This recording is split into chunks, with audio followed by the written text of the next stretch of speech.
Gather, veterans. It's time to join the fight. The long war begins.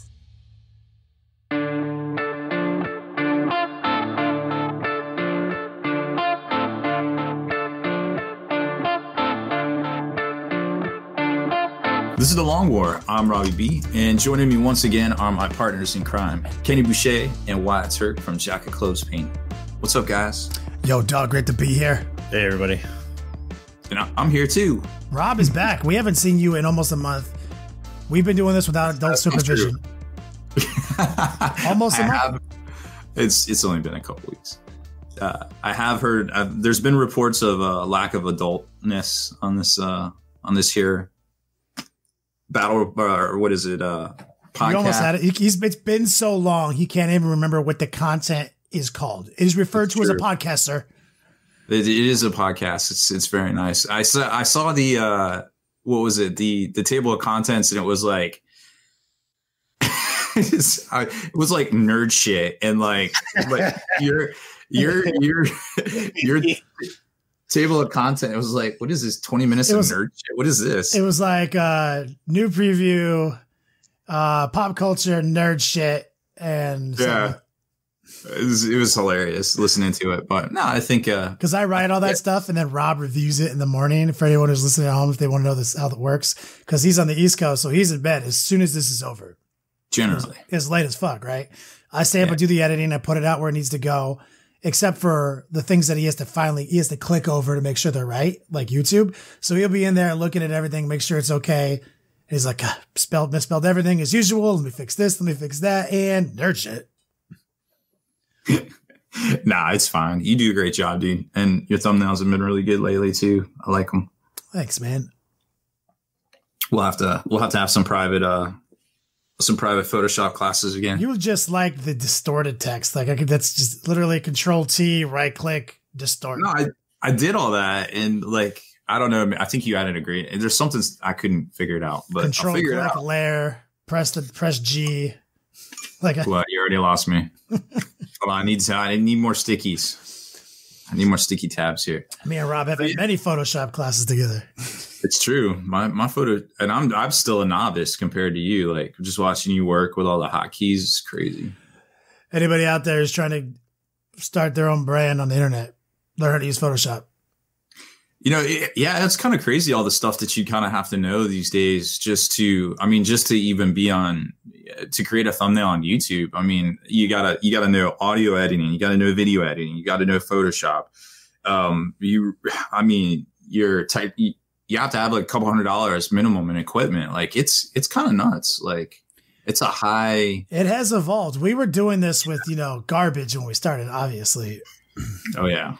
Over the years, we've been able to upgrade. Shout out to Long War veterans out there. Longwar.nut. /tilde. But yeah, we're back. Lots has happened. Nova just went down. Big Tau win there. A little bit of controversy here and there. We got Space Marine FAQ. Custodes are finally finalized out of the beta woods. And Psychic Awakening, which I don't think we're going to really touch on, but there's definitely going to be a lot more. I think you should make the point you made in the pregame on the after hours, because it was only like a paragraph of words you threw out to make your point. And I was like, well, that point should be made. I mean, I could just throw it out there right now. We can just get it out of the way. Spearhead it right now, then we'll slide into Would You Rather.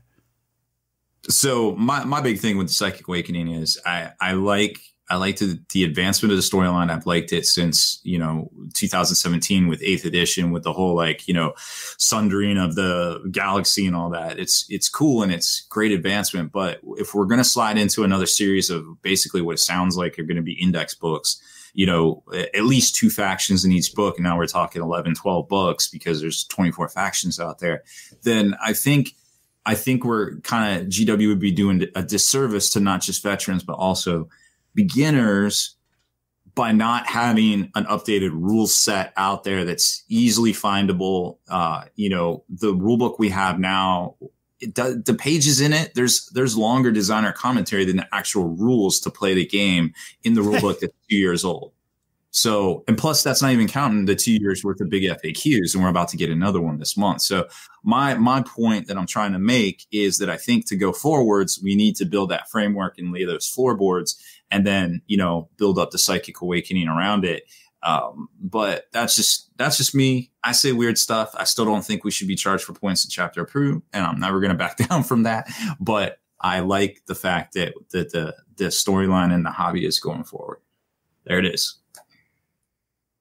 Wyatt, lay it down. All right.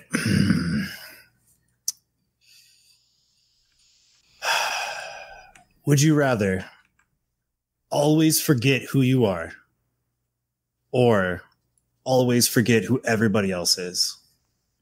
Ooh, this one is spiritual. Nah, psychic awakening over here. This is easy for me. I said I would keep it PG, but this will straight up ruin your life. Yeah. Now, questions. This is the question phase. Yep. So in forgetting who I am, how does this work? Is it like at the top of every morning, a total reset, have to discover who I am, or will I never rediscover who I am? It's like a daily cycle. A 51st dates scenario? Yeah, I was going to say 51st dates. So your loved one will have to have like a video to like PowerPoint presentation to be like, this is your name. This is all the relevant information you need to know. But basically you're going to wake up and be like, who am I? Where am I? What's going on? I don't know. I don't know anything. Okay. Now, identity wise, I don't know what it is. I want myself, right? But yeah, Bonet says to me, you can still speak fine. Like you don't lose any of your life skills. You just have. So I wake up, Bonet shows me the video. Who you are. She says, today's Tuesday. You have a painting class to teach on Twitch at 5. You usually like to give yourself an hour to get ready. I'm like, what the fuck is Twitch? She's like, it's a streaming platform. You promise you know how to use it. She says, go to your office, sit down at the computer, and I'll come back to you. Will that come back to me, or am I just... No, you have to you have no memory of this. There's no Deus Ex Machina where as soon as you touch the keyboard, you suddenly remember how Twitch works. It's like all memory of this is gone. Got it. So my career is over. You had to straight ruin my life. You are correct. So in forgetting now who everyone else is, we're talking globally? Yeah. Like worldwide. Yeah. Now, what about the holes in my life? Okay. Let's say I choose to forget everyone but myself, which is brutal in itself. I know we have a podcast to do today. That doesn't go away. I just know who the fuck you guys are. Yeah. You don't know us, but I will clearly be able to put together that I have forgotten everyone on earth, and I will find out a way to persevere, it seems, if I go that route. But daily, I will learn you. I will talk to you guys in the podcast. We'll get along. You guys will be very chill with me, and I will learn that we have a really informal and cool relationship. And then we can do the podcast together. I go to bed, I forget you, wake up, do it again. Like that, it works that way. Yeah, but you also have to think about it you wake up in the morning and you don't know who that other person in your house is. Like if somebody sends you a message on Facebook, you're like, who the fuck are you?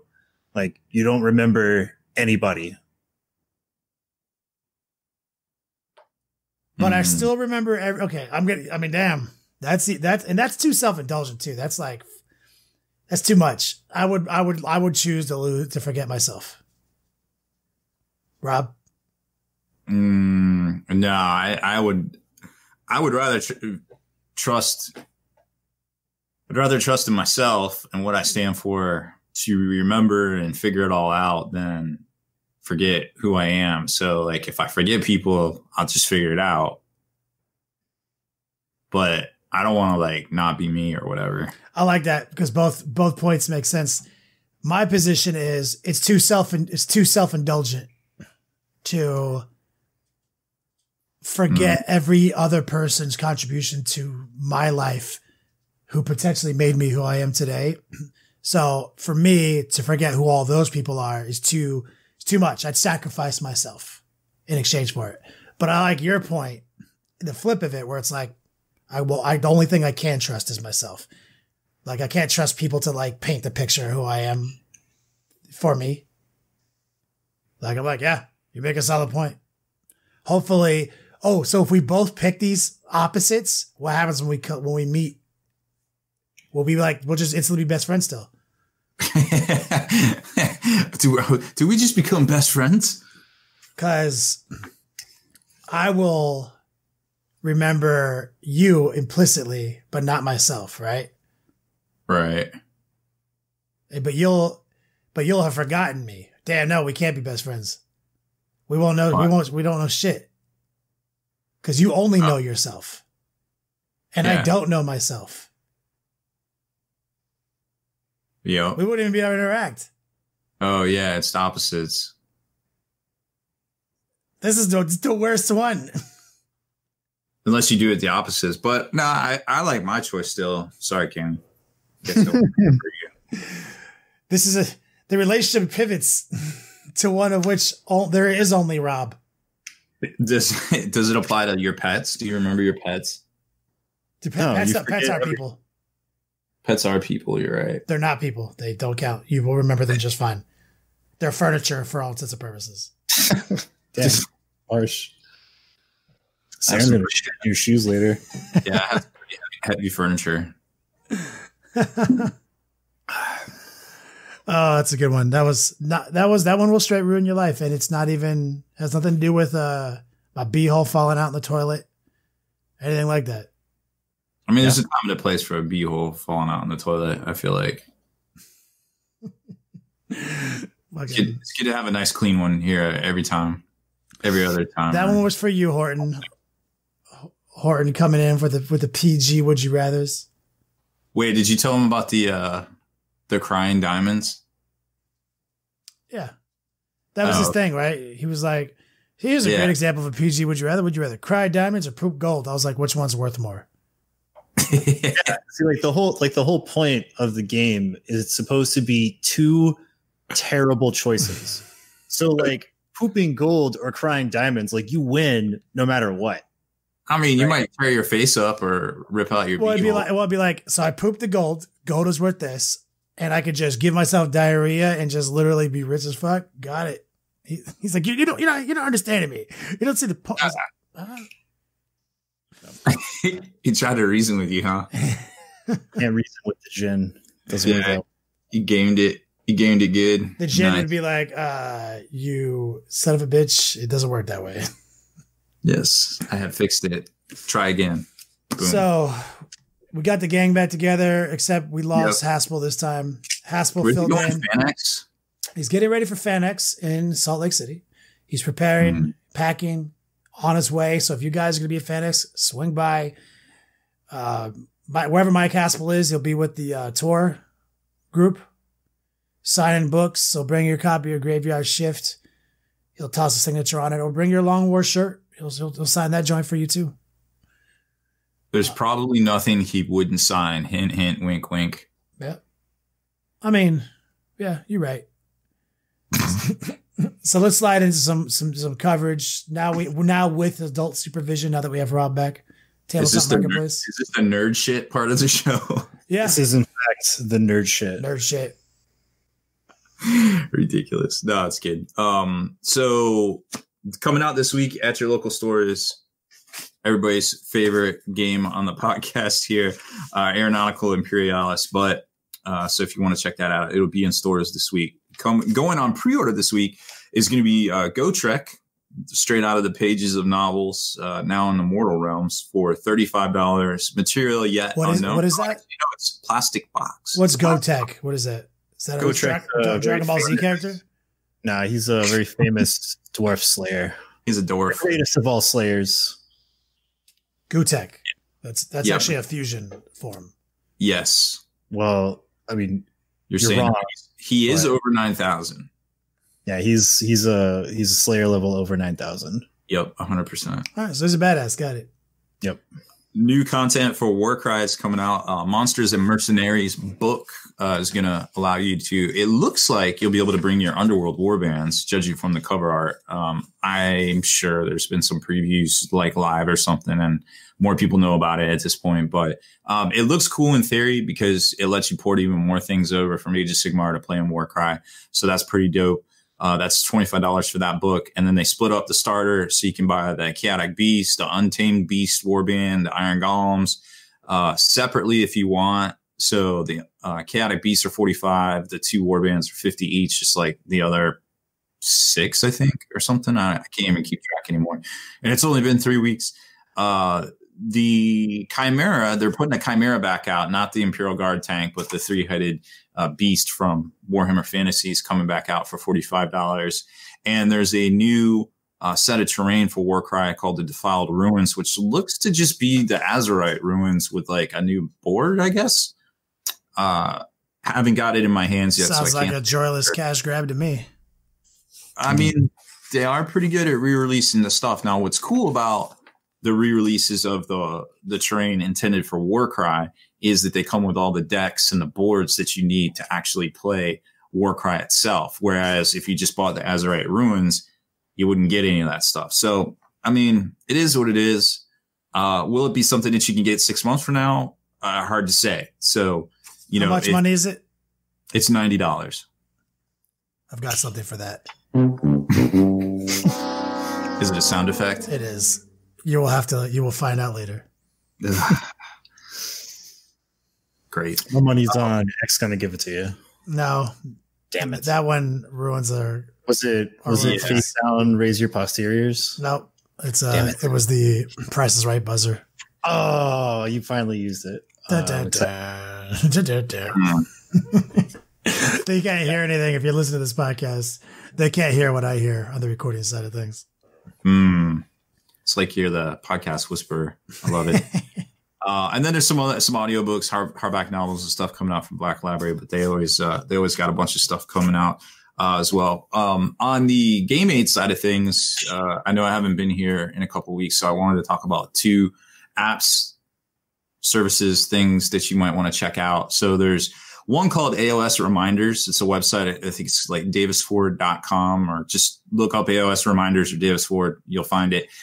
It's a really, really, really cool drop-down menu that you just select your units, your battalions, anything in Age of Sigmar. And what it does is it creates a huge spreadsheet of each of the phases and gives you the things that you need to do during those phases for the units and the battalions and things that are in your army. Who makes this? Just a dude, dude who's like, man, I need some game aids. I'm gonna make. Yeah, that's a great game aid. It's amazing. Yeah. It's really cool. It's free. He does have a donation button on there. I threw him some cheddar because I was like, you just like saved me hours of work. Thank you. Like, here's some money. Changed my life. It was awesome. Also, another one that's really cool that I'm sure you and Wyatt will like is the ITC Tracker app that's available on Google Play and also the iTunes Store. It's amazing. It's pretty cool. It's got chess clocks. It's got all your deployment maps. It's got all your secondaries. You can log your games for coming back and looking at Who makes later. that? It's a free app. You can just download it off the. I kind of feel like somebody saw the ATC coverage and saw what was on those iPads and might have been first to market. It's possible. I mean, I would pay a subscription for something like that for sure. Now, it's not as flashy as that. There was talk of that was the plan, and now you're telling me like a version of it has come out for free. Oh yeah, yeah. It's pretty cool. I like the idea of it 100%. Right now, I think the only reason that I haven't jumped on it myself is that I already have like a physical clock, and I already have like a score sheet that's like laminated for dry erase. Yep. So it's super cool, but for me, it's just one more thing that's like draining my phone's battery throughout a tournament day. But I could definitely see myself using this for like when I'm practicing or just like playing games with my homies and stuff like that. So you have all of that really cool stuff, but you don't need all of the extra physical things. But, like just a normal, 3-round day at a tournament, my phone's going low by the end of that tournament day, regardless. So like having a chess clock and this app running and constantly having to have that on the table and everything too, just doesn't work for me. But I see the need for this app, and I think it's awesome.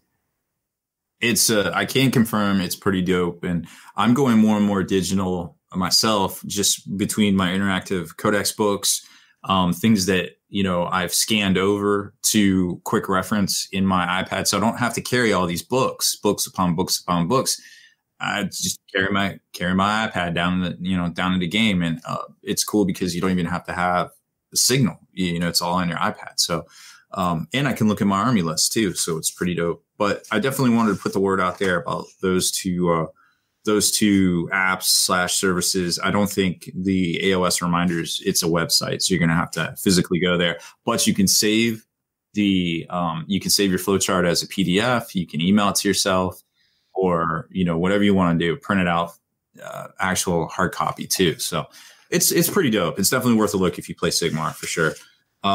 Did want to mention one more thing too. I think, we were talking with, Dicehead, who puts on, them and Grand Adventures, put on the ATCs. Dicehead actually has a mail order side, and they're doing a very large summer sizzler sale right now. So make sure you hit them up. I think it's sales@dicehead.com if you're trying to pick up any, Dicehead.com. You got to call or email to get that best vet deal. Yes, exactly. So definitely worth doing. It's just a hard time for game stores right now in general. It is summer. We've talked about it. We've been talking about it all summer. Summer real hard. And if you're looking to buy some dope shit, hit dicehead.com up. Those guys are legends. Support them if you can. Absolutely. So I think we can talk about the champs this weekend at Nova Open. Nova Open took place. It was a big ass year for them. Like, they did a lot of stuff. It was many days, a couple caveats. They did not run, because we are going to be talking about the FAQ after this, right? What's new in the FAQ will come up. Space Marines are a big deal. Mm-hmm. New Space Marines were not in the single side of Nova this year because of release and list submission deadlines, etc. But you were able to play them in the trios, I believe. Yep. So take everything for the grain of salt. New Marines weren't there. New Marines are strong. I was just talking with Reese. He thinks he's actually concerned they're about to be OP. He's looked at the Imperial Fist and some of the other stuff coming out. Obviously, he's a game tester, works with GW, and he is assuring us all, like, you haven't seen nothing yet. Imperial Fist life was his last remark today. So Space Marines are going to be the real deal, Holyfield. So Nova, while an interesting result occurred, which we are going to talk about at length, take it for what it is. The new sheriffs weren't there, Yeah. So, I think, and my boy Kramer and his team won the trio event at Nova with the new Space Marines. Like, they're strong. Yeah. There you go.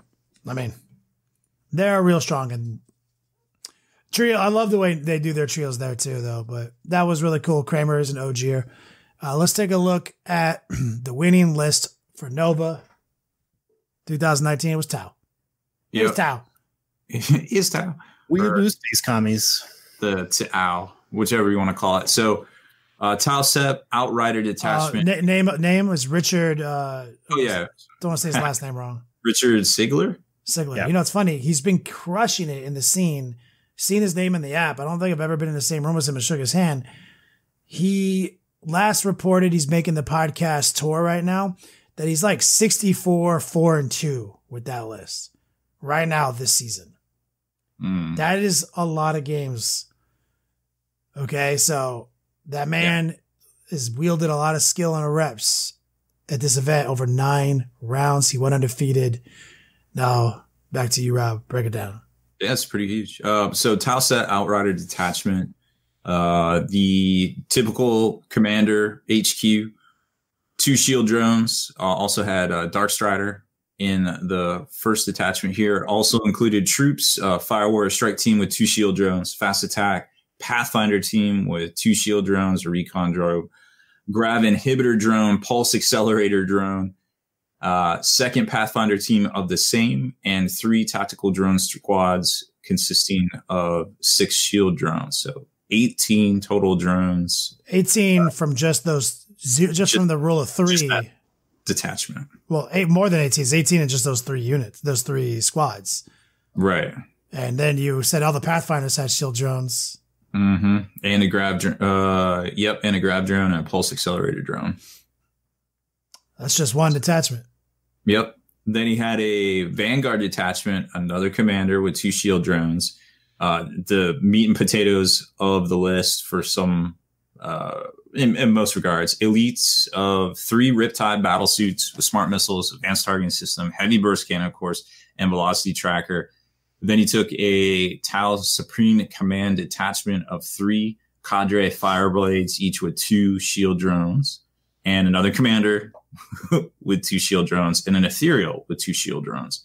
So the last one detachment was a little bit different, Kenny, but we've seen a lot of the rest of it. It's incredible. It's over 30 shield drones. But this list is pretty standard right now. There's a few tweaks, but like we saw it at ATC when we were covering ATC, Rob. We saw almost every team had this list, this version of this list. Every local tournament I've gone to out west has someone's playing a version of this list. Tau 7, I think it's the +1 when overwatching. It's really strong. It castles up, uses savior protocols to keep the Riptides alive as long as possible.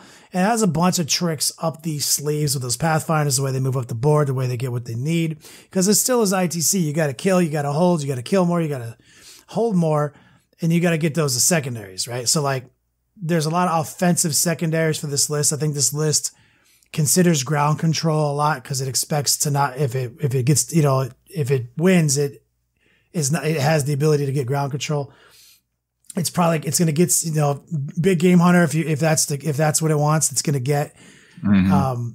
One of the reasons that this list is so strong is savior protocols, right? If you guys don't know, at home, drones within 3 inches of battlesuit keyword, I believe, can essentially old school lookout sir on a 2-up damage so you have to hit, you have to wound.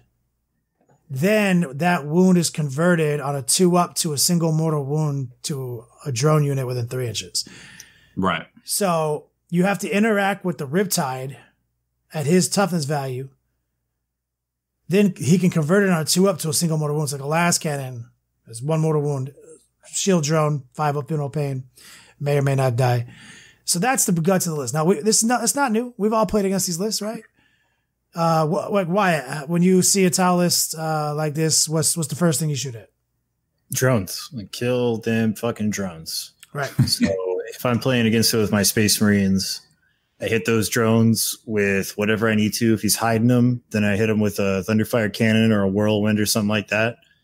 Or, you try to math them out with volume of fire, bolters, and things like that, and then spend your big guns on the Riptide. But easier said than done, even if you have all the tools. Easier said than done when you have over 30 shield drones. Yeah.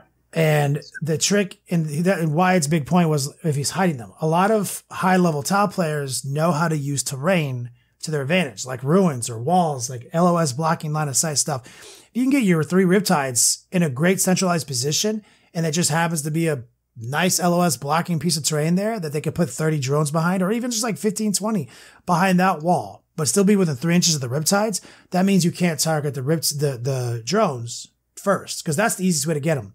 You just hit them with your bolters, you interact with them at their toughness and their saves, you crush them out, then your big guns. So you're actually able to use, chaff killing guns for chaff and then tank killing guns for tanks.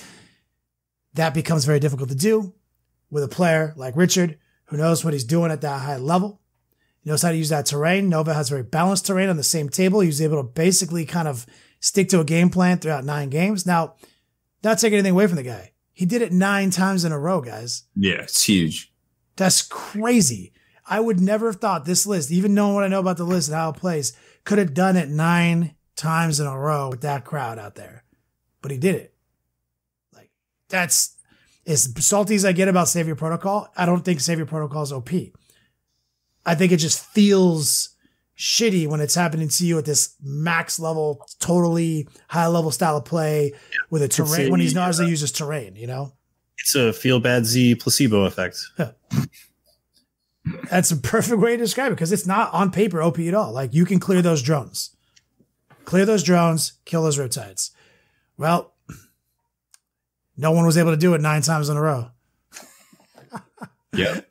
And like honestly, that list is to me very skewy. Like I never would even say it was really good in a big overall GT format, but my man is 64, 4 and 2. On the ITC style play. Holy shit. Yeah, I mean, when you have a good core group of guys to bounce ideas off of, or even just playing, a couple of games a week. I mean, if you play 5 3-hour games a week, that's a part-time job of playing 40K. So, when you think about it, you got to put the reps in to get that practice and get those accolades. That's what it is. That's a true point.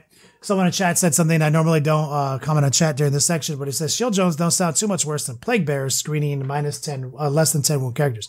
Great point. First off, it is all but certain. We'll have bold FAQ predictions, I think, next week, but Plague Bears are going to get fucking nerfed. Yep. 100%. Yeah. It's happening.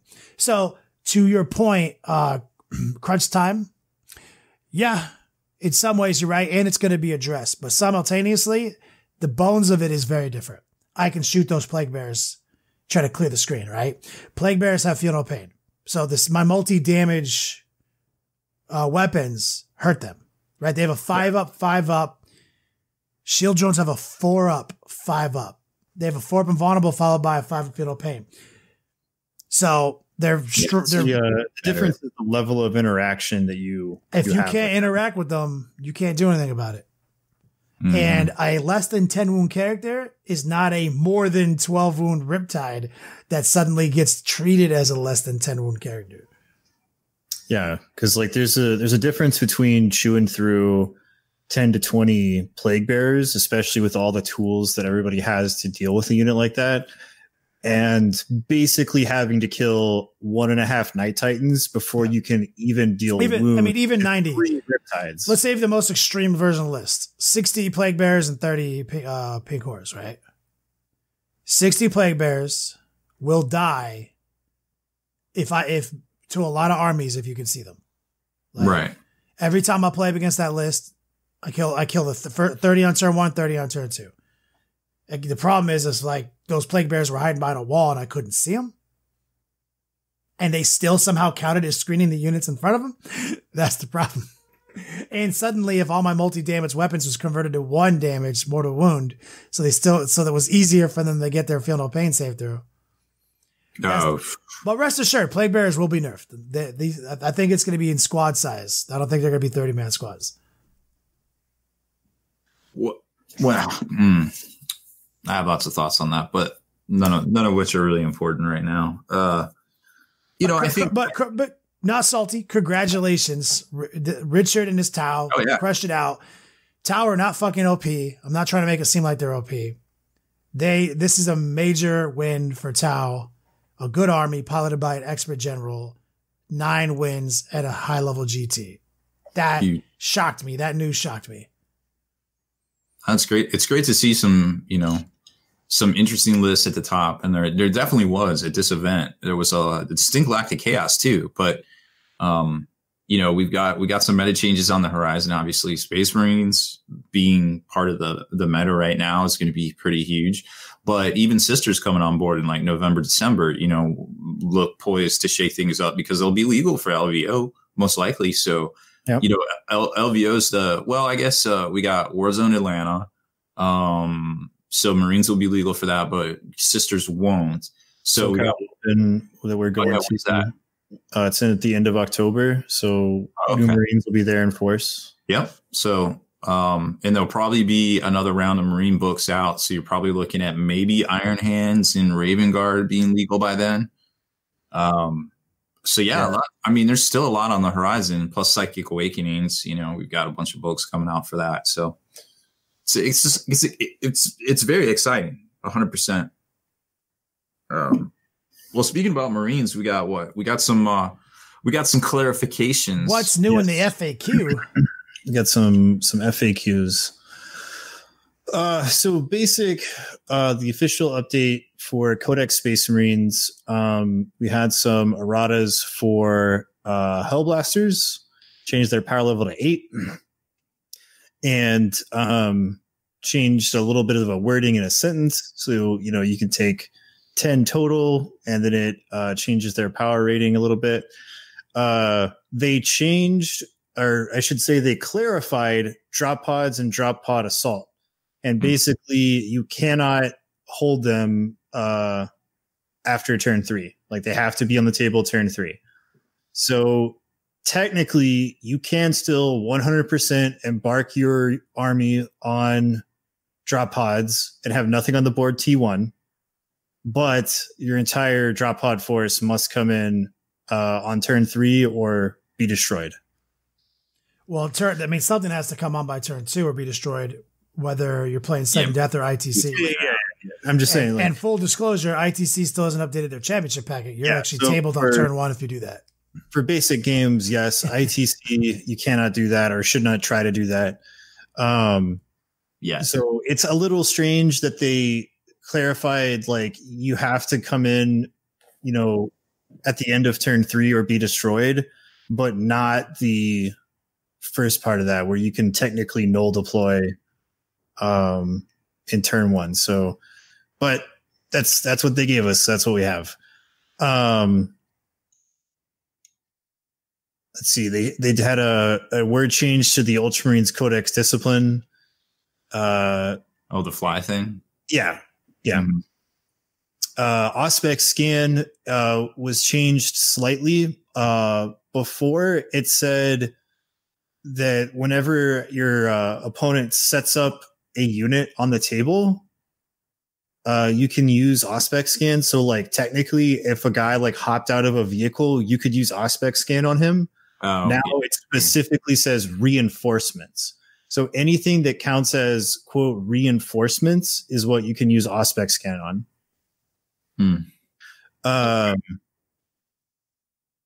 The Vox Spiritum, they changed the second sentence on to clarify some stuff with that. And there's also some stuff down in the Q&A. They errated some of the Imperium Nihilus Vigilus Defiant stuff with gray shields and some stratagems where basically like they took those stratagems and rolled those into the codex. So those no longer exist. Let's see. So some of the big FAQs, no, you cannot use any of the Codex Space Marine stratagems on units that are not found in Codex Space Marines, even though they share Adeptus Astartes keyword. Let's see. Does that mean index units can't use them? Use those stratagems? It's just all it says. It says like, can I use stratagems on the 2007 this is for the 2017 edition. It says like, no, you can't use any of those. And then it says you cannot use stratagems from this codex on things like Grey Knights or Death Watch or Space Wolves or any of that shit. Like, even though they say Adeptus Astartes, it says no.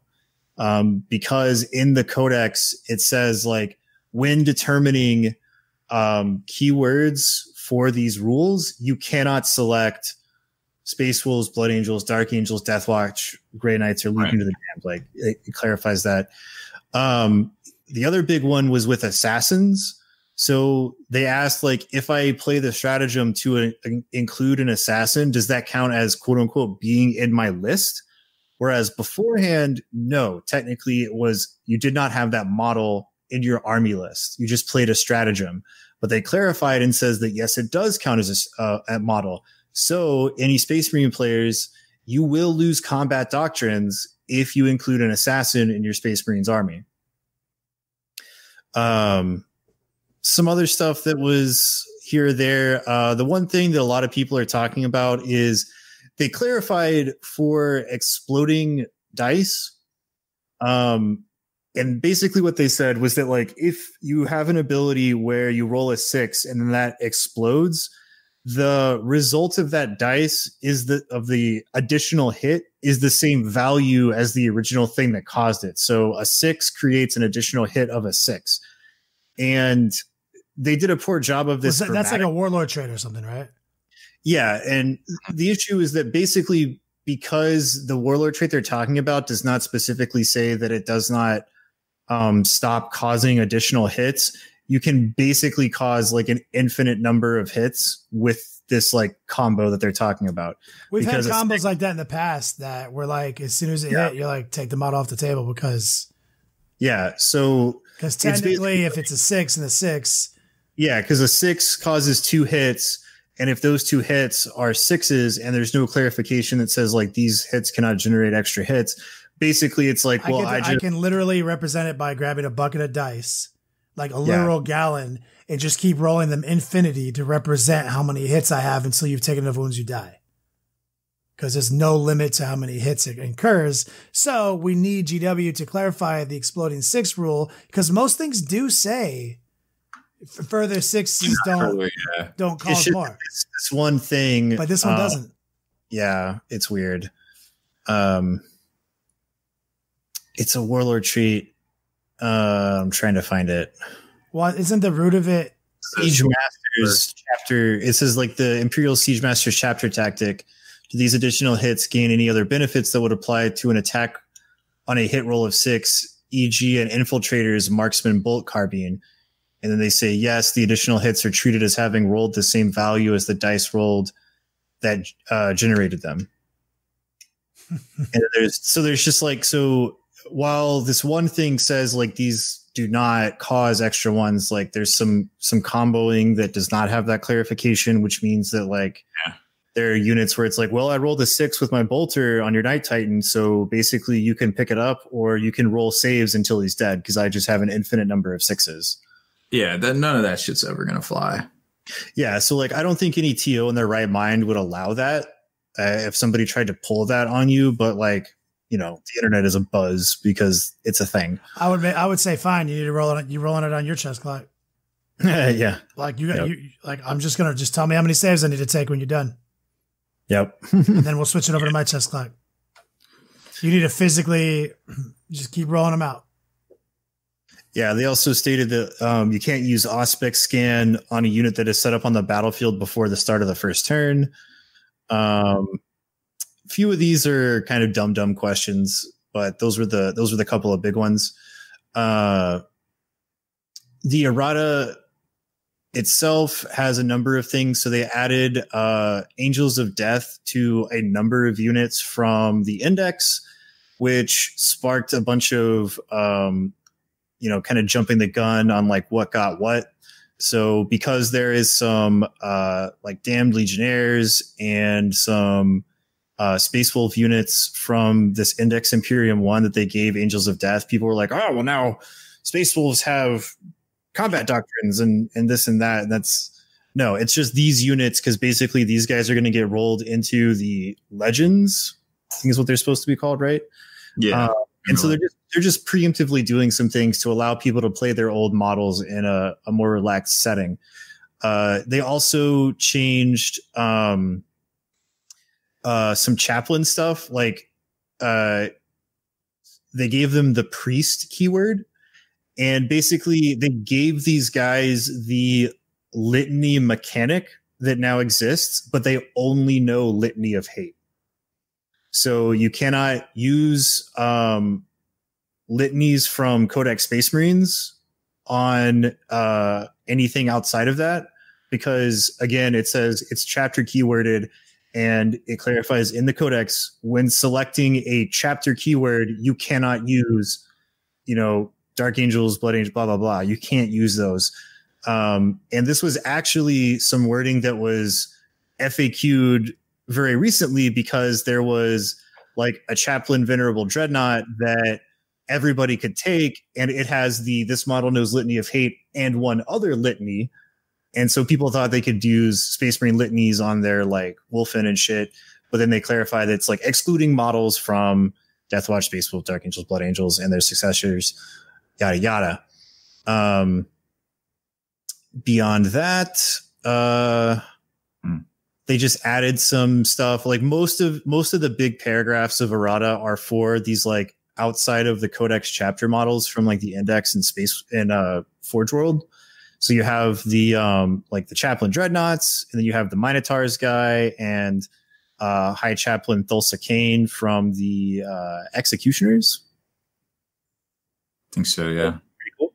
And if anybody likes running the Executioners, I've been talking about Cassius as being probably the best buff chaplain, but it looks like Thulsa Kane can also cast 2 litanies, just like Cassius. So if he's your guy, then good for you. That's really, really strong. Let's see. White Scars. They changed the wording on the Warlord trait for the falling back thing. Yeah, Master Snares. Snare. Yeah. So I don't think it works on flyers anymore. Sadness. Mm-mm. Oh yeah. It says when an enemy unit other than a unit that contains a model with a minimum move characteristic. So can't auto blow up flyers. Sad days. That was the big news from White Scars. The big thing from Ultramarines is they gave Sergeant Cronus a set Warlord trait. A lot of people were talking about taking Cronus in some different vehicles and giving him specific Warlord traits that really buff the hell out of him. But they gave him Calm Under Fire, which in and of itself is a fairly good Warlord trait to have in a vehicle because it allows the Ultramarine unit within the aura to fall back and shoot with no penalty. So that's a solid Warlord trait to have on a vehicle. It's just not as cool as everybody thought it was going to be. Mm-hmm. Kronos. He's pretty good. Still gonna put him in a stalker. I think one of the other things they said they were moving to Warhammer Legends was as command tanks, the Primaris Rhino command tank. Oh, the ones you can only buy at Warhammer World? Yeah, I think they said at Nova Open those were another example of things that were going to that. The Rhino Primaris and the Terminus Ultra are listed in this Index Imperium 1 thing where they get Angels of Death. Mm. Oh shit. Well, yeah. Might be there. Some people are pretty hyped because company veterans on bikes, company ancient, company champion, and company veterans on bike are now have Angels of Death keyword, whereas before they did not. So people that were hot on one of those units, smoke them while you got them. Yeah. Yeah, they were. I don't think they were in the last codex, were they? They were index only. Yeah, they were just an index unit. Yep. So no, that's not bad. I think there was one for the Thunderfire too, where the Tech Marine could fire his weapons in addition to the Thunderfire cannon too, which is kind of fun. Yeah, they listed that. Yeah. I was just trying to cherry pick some of the ones that people have been talking about a lot. Absolutely. Space Marines got a couple clarifications that sting but make sense. Can't be mad about the snare. Can't be mad about. No. Overall, I don't think there's any like quote unquote nerfs hidden in this FAQ anywhere. Just a lot of rules clarifications more than anything else. Yeah, for sure. It's fine. And next week, we're definitely going to do a bold FAQ prediction because this is the month, right, Rob? Yeah. September, big FAQ month. Historically, at the end of this month, they do it, and it falls after Nova. Things happen at Nova. They can kind of give you some ideas to what might happen. So we'll definitely do a full suite of predictions next week. But now we have Custodes. Rob was really excited about this earlier today. Sent us all sorts of screenshots. I'm excited, but for a different reason. What's up, Rob? So the Custodes are 100% official now, off of the beta bench warmer status. So some of the key changes, I mean, you can go all over and get the lowdown, but some of the stuff that I like personally was the new troop choices. So they moved the Custodian Guards with the Adrosite and Pyrothite spears, and the Sagittarium Custodians from heavy support slot to troop choices now, which is pretty clutch because the Custodes traditionally have only had the one troop Like, do you take spears or do you take, sword and board? So that's pretty neat. And if you're not familiar, the Sagittarium guys are the ones with the guns, and they can fire in 2 different modes of fire. So they basically have a heavy bolter, or what they call a disintegration beam at 15 inches. It's assault 1, strength 5, -3, 3 damage. So hitting on 2s with that, each one can pump out one of those shots. It can shoot both at like -1 to hit. Yeah, they can shoot both at -1 to hit, so they'd be 3s to hit. But like regular ass hobos, got it. Oh no! But the key here is probably that they're only 140 points now for those 3 dudes. Custodes Battalion's starting to make sense now with these guys. Good midfield zoning unit with some decent firepower. And you can always, golden light them in if you want. Being moved to the troop slot, that's perfect. Yeah.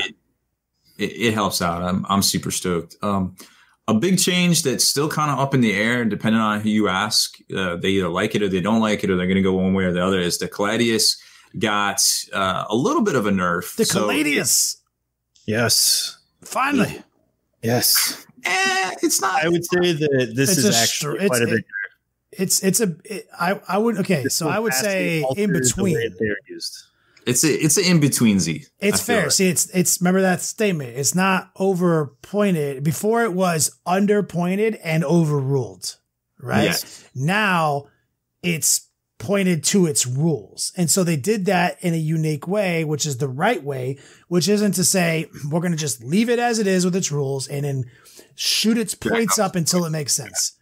So instead of that, they said, why don't we just take a second look at this? Other units in the game that have certain types of firepower and what they're paying for it and how many shots and what it hits on, what the profile of the weapon is, if it's a grab tank, blah, blah, blah. So what they did was they only raised its points a little bit and changed the way the main gun works the problem. Yeah, that everybody was taking. So the accelerator cannon is now strength 7. Down from 8. Down from 8. It's still -3, but now it's down to straight D damage of 2 instead of D3. Which is way better. I will take 2 damage over D3 damage all day, every day. So in my opinion, that's good. And it basically went up 10 points. If you take that load out, it's going to cost you 10 points more. So how many shots is it again? It's 8 shots. So 8 shot. It's an 8-shot autocannon that's -3 AP. And it also still has the 6 shots at 36 inch at 6 -2 1 damage. Yeah. So and all the other bells and whistles. So when you factor in the fact that it's on a fly chassis, a grav tank, right? It's got BS2, has all these other hidden gems. It's going to be objective secure because Custodes, right? Right. Well, no, it doesn't apply. Oh, that's infantry only, right? Yeah, it can't. That's the one thing I always thought. I was like, I don't think the tank itself is OP. I just think it's underpointed. But for me, at least, like, so this is entirely personal bias. Having that gun go to strength 7 instead of strength 8 is huge. Like, a lot of people were using it. A lot of my dreadnoughts vehicles are kind of breathing a sigh of relief. Yeah. Because it's going to be a lot harder for them to damage stuff. The reason the gun was too good in its original form was because at 8 shots, that fuck crushes tanks and hurts infantry.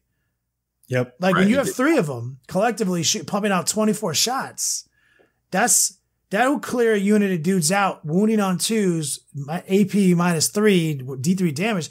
That's a real deal shit, right?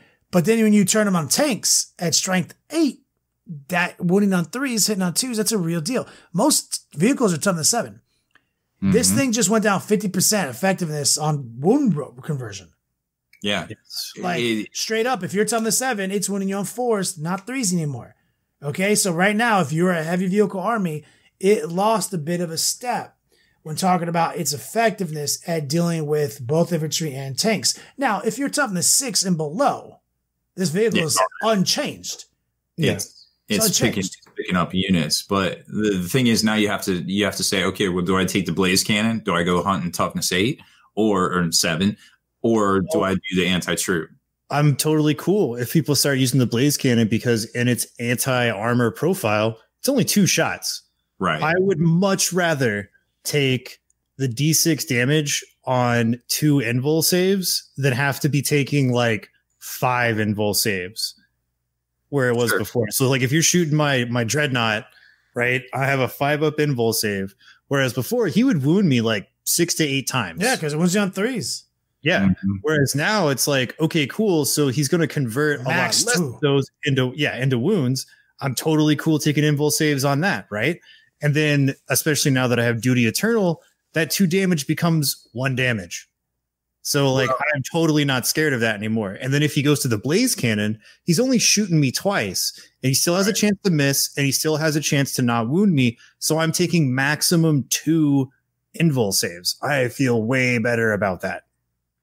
Yes and no. I mean, the chances with the rerolls of not hitting you on a 2 with the reroll 1s and not wounding you on a potentially a 3 against armor. What is it, strength 9? It's strength 9, yeah. So one's on 3s. And they don't have rerolls built in there, do they? Reroll wounds to vehicles, it's going to be... So 2 hits. They have an amazing stat line. Yeah, it's last but it's got possible. 2 hits. So at most, I'm still only taking 2 invul saves. I feel way better about taking 2 rather than like 6. No, I agree with you completely. It's almost like you just say, hey, now we're just going to go after infantry and anything toughness 6 and below with this. And then we'll rely on our Telemons. Oh, wait, Telemons got a nerf too. Let's talk about that. So let me scroll down here. So the Telemon Dreadnought, the biggest change for them was the Storm Cannon went from being 72-inch range with the beam to 36-inch range with the beam. And and it went up in points. They're 284 points for double storm cannons. Now it's still strength 8. It's still neg 4. It's still 3 damage. It's still rerolling against wounds. But the problem here is that you got to move this guy. Wasn't it strength 9 before? It was strength 9. You're right. It went down. See, same thing happened here. Like now, this thing was something I was truly terrified about with my knights, because it wounded my knights on 3s. Mm-hmm. Now it goes back to one of my knights on 4s. I'm playing my Leviathan and having to waddle its fat ass into 24-inch range, and you still have 36. Yep. Yeah, it's a lot better. I'd say it's still really good. Yeah. It is, but you're neg 1 to hit if you move. It doesn't have any resilience. But it went up in points, though. It went up. It went up 12 points. Hit on 3s, rerolling 1s. That's, man. Welcome to my world. The Telemon is. I mean, but it still has a ton of stats, right? Like 2 up, 4 up, 6 up, pain. Yeah. It's really strong still. But only has 3 shots with that cannon or that gun? It's 2 per gun, but it could go to burst, so you could get 6 or 12 if you take 2. So you like running your Telemon with both of those, 2 of those guns? Yeah, I was running with 2. It was solid, because remember too, if he's in terrain, he's +1 save. So 50% obscured and in terrain. Well, I mean, you're in whatever behind a ruin, but peeking over a wall. Like, you're going to be probably. He seems less good than he once was, and he was always the part of the list I was unsure of. Yeah, I still think it's very strong though. No, he's strong. They're so hard to kill. That's the main concern I've had with them. I want to get back to that, but I want to talk about a couple of other changes too. The jump pack dudes dropped 8 points a model down to 40. Haven't really seen a whole lot out of them. Still kind of question mark on them in my mind. The Orion jump ship or drop ship went up 40 points. Now it's 320. Both the Orion and the Ares has rules now too. The Ares is 415, and we can talk about that in a second. But both the Ares and the Orion are no longer Lords of War. They're flyers, which is kind of big because you can play prepared positions on them because they don't have the Titanic keyword or anything like that. And then, you're going to be neg 1 to hit them. You're probably going to be a two-way street, right? Because wasn't the reason they were broken before is because they weren't flyer force organization chart?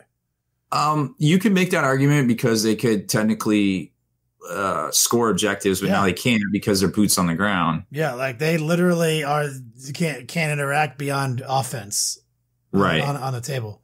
Which is pretty huge when you consider some of these custody lists out there running 12 models, and if one of them can't, doesn't count toward the game. Yeah, that could be a problem. Aquilon Terminators went up 5 points a model, but I think I think they're still pretty solid if you can land them and close, because they have the flamers that can shoot over that 9-inch bubble of dropping in, which is kind of cool. But let's the Telemon, that's an iffy one. I was reading a lot of people's comments. They're like, oh, I'm dropping my Telemons for this or that.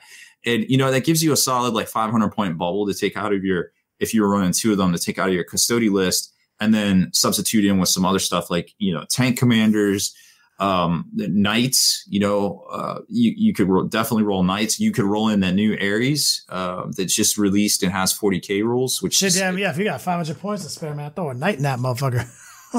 You could definitely throw a knight in there, because you're probably going to have the detachment available, and you're definitely going to have the points. I throw that Crass Knight in there with that fucking extra, the one that fucks up other knights. What is that? Well, here's the thing: is you're going to need that vehicle cracking power if you're keeping your list the same with your Caladiuses and your Palaces and your, reroll Duders, whatever loadout you have. Now you're going to need that tank pop. You're going to need that toughness 8, that toughness 7, which means maybe battle cannons, other knights,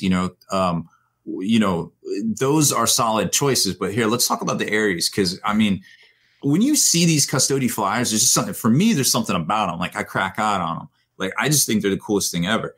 So the Ares gunship is 415 points. It's a flying knight. It's basically a knight, like we just said. Toughness 8, 22 wounds. It's got a 3-up. You can play prepared positions on it if you want, because it's not Titanic. So it's, +1 to its save. So it's going to be a 2-up. It's probably going to have another additional -1 from a Vexilla starting out. It's going to have rerolls from whomever, as long as it's in range and it hasn't taken off and shot up the table. But here's its armament. It has 3 guns, and these 3 guns do the following. It has 2 that do the same, which is that heavy blaze cannon. It's got a 48-inch range, though. 1 shot. This is the strength 9. This is the -4. This is the D3+3 reroll on wounds against vehicles. So it's solid. Is D3+3 damage? Yes. Damn. well, so is the other blaze cannon. So blaze cannon is actually real good. But the other blaze cannon wasn't the heavy; it's the strength 8 now. So this is the kicker is the strength 9. That's your pay dirt. It can do the burst mode for 4 shots, and that's great. And we don't really need to cover that. But the big one is the mega blaze cannon on this thing, because it has a reactor strapped to its butt. It's 72-inch range. It's D3 shots, so you're gonna probably burn your reroll here if you get pooped on. But it's strength 14, -4. It does D3+6 damage. Heavy blaze, super ultra mega blaze cannon. Nice. Blazercannon.com. So, you've got some solid tank pop here. It's basically a knight. It's Custodes faction, so you can keep with your mono theme. It's just $445 from Forge World, but is it though? It looks really cool. Is that how much you paid for yours? Well, this one just came out, so I have an Orion, and I had to do back for handsies to get that one. So, but don't think I'm not going to find a way to convert it to the Ares, because I'm not buying 2 of these things. Let's be real; it's the same model. It just has a phallic shaped gun on the front of it, dick shaped. That's what I said. You said it all grown up. Yep. Absolutely. So if you want to be shooting your dick all over people, get one of these flyers. Your ultra mega burst mode. Yeah. Spreading that all over the table. Blaze cannon. From your phallic. My golden phallic. Your golden dick. The golden member. Oh, I like that. Gold member. Always comes back to gold member. I don't see how it can't. So yep, seen that movie more times than any other movie in the history of mankind. Oh yeah, it has the bomb too. It does a bombing run. It does mortal wounds on the squads and stuff. It's cool. It's awesome. Either way, it's cool. So we're gonna get one for you for your birthday. No, you're not. On your 40th birthday, which is coming up real soon. Yep, 40, big 40 coming up soon. Oh, did I miss that? I think we all missed that, Kenny. Custodes are official. They have papers now. They got out of the beta. I think all in all, it all makes sense. I'm very happy on both sides of the fence for the Custodes. You know, it could have been a lot worse, is all I'm saying. No, I think they did it right. They did it very tastefully, and they kind of respected everybody's hobby dollars. That, you know, because it's Forge World, it's a lot of money, and you know, for the most part, I think they did it right. And it's I think the palaces. Literally triple Caladius, triple palace, still really good. Slot it in, do your thing, bring some other allies in. I think you're fine. If you're playing this list right now, you're fine. There's a way for you to make a small change. They didn't shit on you. They didn't disrespect your purchase. Good week all in all. So still very solid, but my personal bias is it makes me really happy. Yeah, for the list that me and Wyatt both play, we're like, oh, this is much better. Yes. I agree. I'm definitely looking at sideboarding in some different things, you know, from like the Ares to tank commanders to even a knight. But I mean, it's more funsies, you know. It's like, hey, just play with your toys. Now you have a reason to kind of do something else and hobby on some other stuff now. True story. I think we covered everything we set out to cover today, Rob. Am I there's no Haspil here. I can't say Haspil, take us out of here.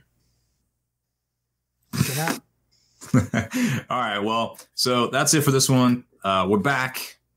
It's happening more. We are returned. We are returned. Yes. I knew Kenny would get that reference. I'm sure we'll have more next week on Psychic Awakening and all the new bold FAQ predictions. So for more exclusive content, early access videos, and more, make sure to head over to thelongwar.net and become a veteran today.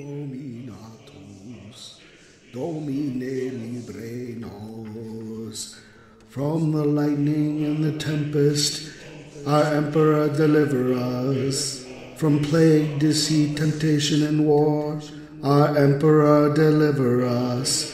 From the scourge of the Kraken, our Emperor deliver us. From the blasphemy of the fallen, our Emperor deliver us. From the begetting of the demons, our Emperor deliver us. From the curse of the mutant, our Emperor deliver us. A morte perpetua, Domine libere nos. Veterans, I've got news for you.